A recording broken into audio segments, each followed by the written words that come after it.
I'm gonna give you the 4 best strength exercises for throwing the discus, and we're gonna start right now.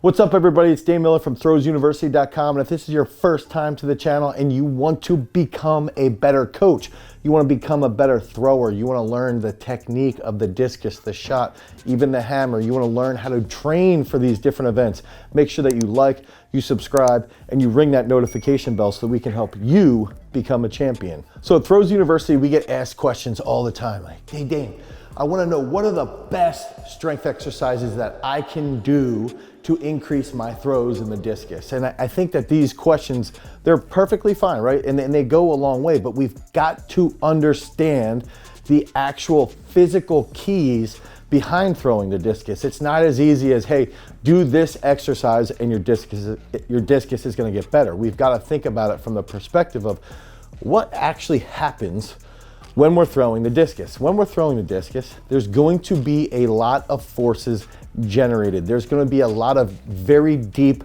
mobile positions that we're going to be hitting. There's going to be a rapid rate of coordination. There's going to be a technical aspect behind it. There's going to be a lot of speed at the finish of the throw that we've got to learn how to control while we're trying to finish that discus throw. So there's a lot of different keys that go into throwing the discus far. And ultimately it comes down to who can coordinate the fastest, who can have the best technique so that you can coordinate the fastest, and then who can control the power that you've created by having good technique and by having rapid coordination. And that is precisely where the strength exercises come into play. The strength exercises are going to be there for us to learn how to control that rapid coordination, to learn how to control our speed, and ultimately to help us sit big and have a monster finish so that we have a bigger discus throw.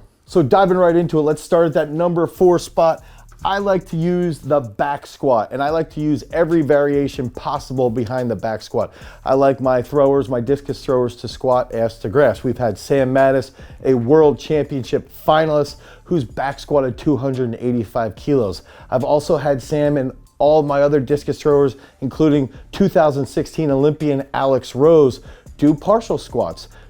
Do other variations of squats, do safety bar squats, anything along these lines. We've even had Nick Arrhenius, who's recently thrown 66.46, hitting a PR at the age of 38, also a 2008 Olympian, work with simple exercises like Spanish squats or goblet squats. And so what I like to utilize is the back squat predominantly. And all of this goes back to what are those key elements? The back squat's going to help us develop that rapid coordination in other movements like the Olympic lifts. It's also going to help us develop really nice trunk stability in the middle of the circle. And on top of that, it's going to help us have that strength so that we can control our technique to have a monster finish at the front of the circle. Coming in at that number 3 spot, we've got the bench press, and I'm sure a lot of people are grumbling right now. Really? The bench press? Like, you really think the bench press is that good for throwing the discus? You're not lying on your back.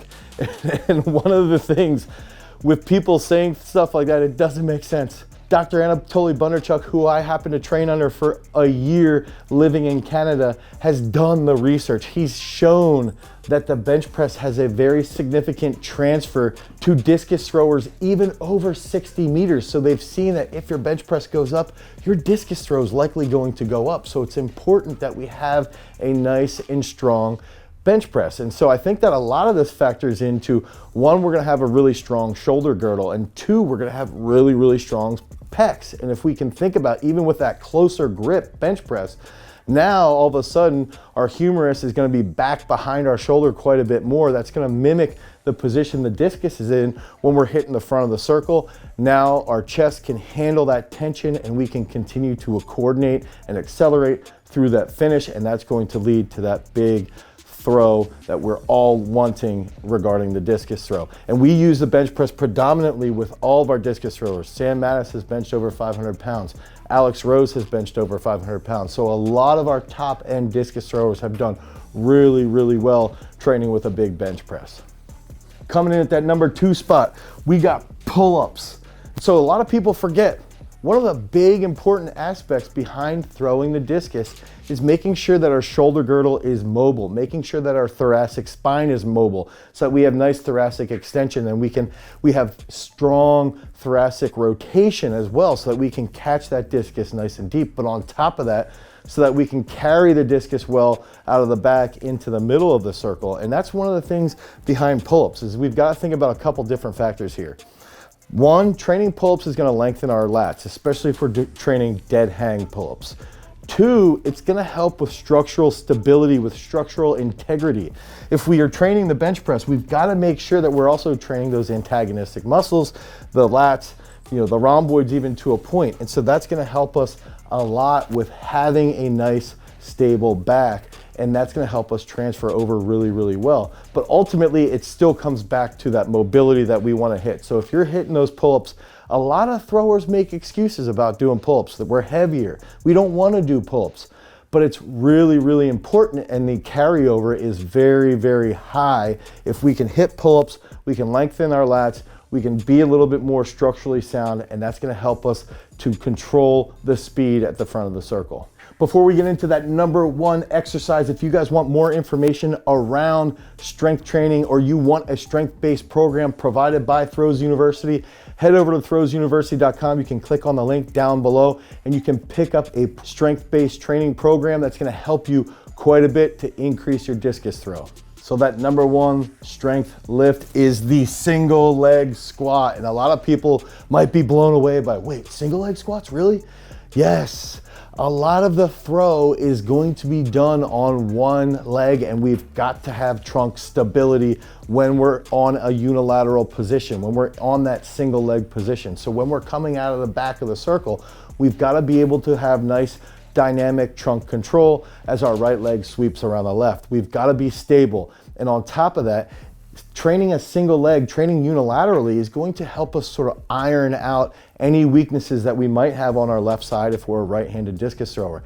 That is where we're going to see a huge carryover, is that the stronger our non-dominant side gets, the better it can decelerate at the front of the circle. So think about that left leg hitting a nice, slightly bent left knee. Think about Robert Harding. His left side has to be strong enough to handle all the forces that the right side and the left side have created throughout the throw.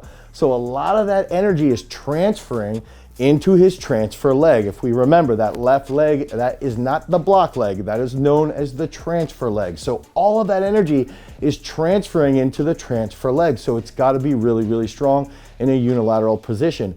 And if you look at the finish of the throw in the discus, the left leg's forward, the right leg's back, it's almost exactly looking like a split squat or a split jerk. So you're in a very unilateral position. Now we put that back leg up on a roller, and we're able to develop a lot of strength and a lot of trunk stability as well when we're in that unilateral position. So I love training single leg squats because it also carries over to the way that your right leg grounds in the middle of the circle. If you're in the middle of the circle, think about that half turn position. Now you can handle that speed in the middle, and you can continue to accelerate, and then you can get to that left leg, the transfer leg at the front. You can help decelerate from the left side as the right side accelerates to that big monster finish. So if you want a program that utilizes all of these lifts, you can head over to throwsuniversity.com and you can pick up any custom strength or pre-built strength training program to help you drop bombs in the discus. If you want more videos about discus training, you can click on this video right here. Until next time, guys, peace.